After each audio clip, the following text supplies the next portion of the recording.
Hello everyone, স্বাগত আরও একটি নতুন ভিডিওতে। আশা করি সবাই ভালো আছেন। কাপাসিয়ায় চলছে শিল্প ও বাণিজ্য মেলা।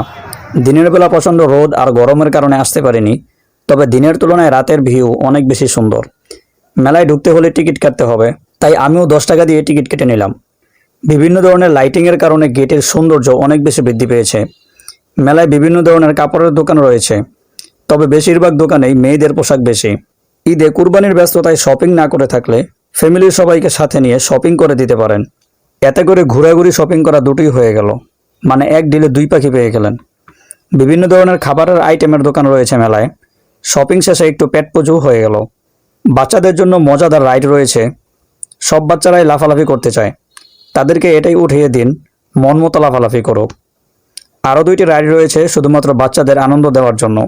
এবার আপনি যদি আমার মতো ভয় না পান, তাহলে এই রাইডটিতে উঠতে পারেন। তবে এই রাইডটিতে সেফটি বেল্ট না থাকায় অনেক বেশি রিস্কি লাগে আমার কাছে। যাই হোক, আপনি যদি নিজেকে সাহসী মনে করেন তাহলে উঠুন। প্রতি ঈদে এমন আনন্দদায়ক আয়োজন হোক কাপাসিয়ায়, এটাই আমাদের প্রত্যাশা। সবার সুস্থতা কামনায় শেষ করছি আজকের ভিডিও। এমন আরও ভিডিও পেতে RS মতিউর ইউটিউব চ্যানেলটি সাবস্ক্রাইব করে ফেসবুক পেজ, ইনস্টাগ্রাম ও টিকটকে ফলো করে দিন। ধন্যবাদ সবাইকে।